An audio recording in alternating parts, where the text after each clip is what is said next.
Bonjour, je suis Catherine Fetz et dans cette série de podcasts, je souhaite partager avec vous mon parcours en toute sincérité pour témoigner que la boulimie n'est pas une fatalité. Elle n'entre pas dans votre vie par hasard, elle a un message à délivrer et chacun porte en soi les clés pour l'en faire sortir. Ce sont ces clés que j'ai trouvées et je me suis spécialisée afin de faire profiter d'autres personnes boulimiques ou souffrant de troubles du comportement alimentaire. Tout ce qu'elles vivent, je l'ai vécu. Je connais leur souffrance et leur solitude. Pour que vous compreniez quel chemin vous pouvez parcourir, grâce à ce potentiel que chacun de nous possède, je dis bien chacun, je veux vous partager ce que j'ai appris de mes formations de diététicienne, d'accompagnant et surtout de la vie. J'ai compris que les soubresauts et les revers de la vie n'étaient rien d'autre que des petits cailloux pour retrouver sa voie et surtout se retrouver. Je suis diététicienne thérapeute et dans ce cadre, j'accompagne mes patients à sortir des troubles du comportement alimentaire pour qu'ils s'autorisent à vivre la meilleure version d'eux-mêmes. Je suis également conférencière et auteure du livre La faim au cœur, les tribulations d'une boulimique qui s'en est sortie. J'ai voulu ce livre comme un hymne à la vie et comme la lumière qui brille au bout du tunnel pour que tout le monde sache que les troubles du comportement alimentaire ne sont pas une fatalité et que tout le monde peut s'en sortir.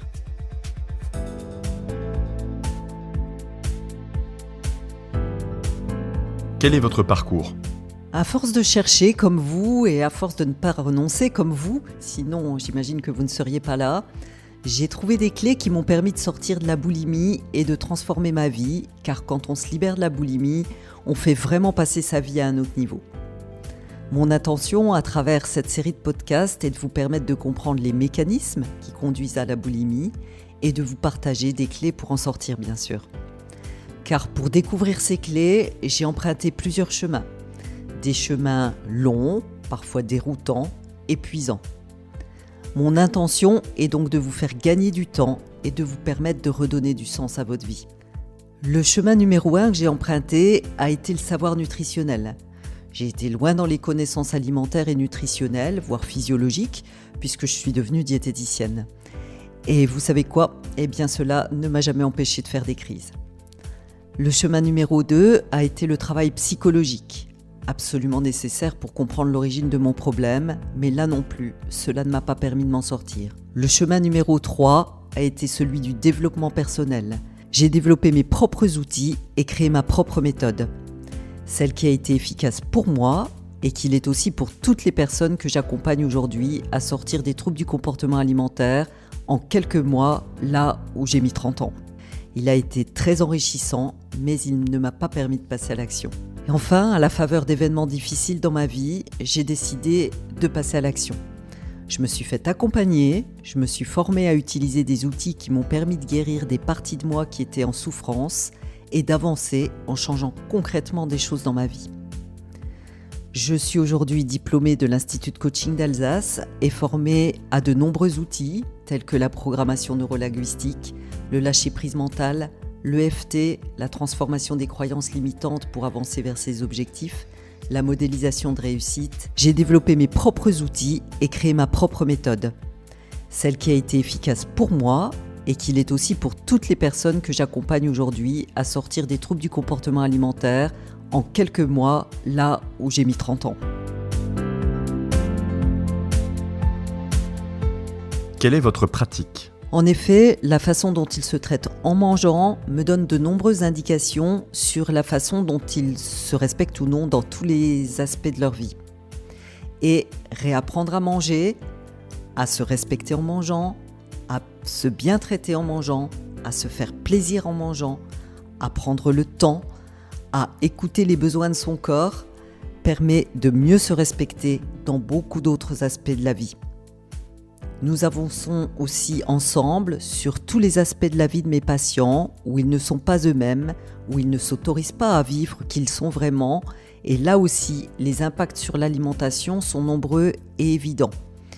Nous nous attachons à aller explorer là où ils en sont dans leur respect de leurs besoins, tous les besoins physiologiques, de sécurité, relationnels, de sens, comment ils gèrent le regard de l'autre, comment ils mettent ou non du plaisir dans leur vie autre que dans la bouffe, quelles sont leurs pensées sur eux-mêmes et où en sont-ils de leur estime d'eux-mêmes, quel regard ils portent sur la vie. C'est cette alternance entre apprendre à se respecter d'un point de vue alimentaire et apprendre à se respecter partout ailleurs dans sa vie qui permet à un moment à mes patients de se nourrir intérieurement et de combler le vide intérieur lié à tous ces manques et qu'ils comblent habituellement en mangeant. Comment se passe une séance ? Tout d'abord, je précise que j'accompagne mes patients aussi bien en présentiel que par WhatsApp ou par FaceTime et que les résultats sont efficaces dans les deux cas. Dans ma pratique, il y a toujours un échange sur l'un ou l'autre des points identifiés lors d'une première séance où l'on fait le point des leviers qu'il est possible d'actionner.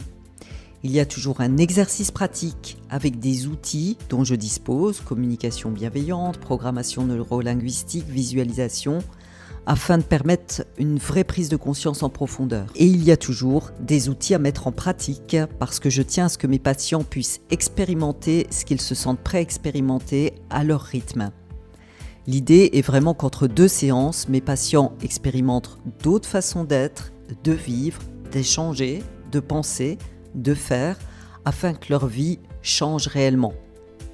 Je vous invite à consulter les avis sur Google dans lesquels mes patients expliquent ce procédé et témoignent de leur avancée. Par ailleurs, je suis toujours là pour mes patients entre deux séances, si nécessaire, pour répondre à leurs questions, les soutenir et maintenir le fil qui est essentiel pour limiter les chutes.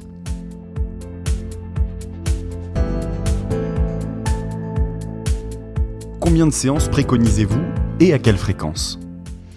C'est très variable selon les personnes. Pour autant, je constate qu'en 6 mois, la majeure partie des personnes que j'accompagne avancent de façon notable, tant par rapport aux troubles du comportement alimentaire que sur les problèmes de poids qui y sont liés. L'expérience me montre qu'au début, une séance tous les 15 jours est idéale. Ça laisse le temps d'expérimenter et ça maintient une dynamique qui permet de rester focalisé sur l'objectif. Quand les choses vont mieux, on peut espacer davantage les séances.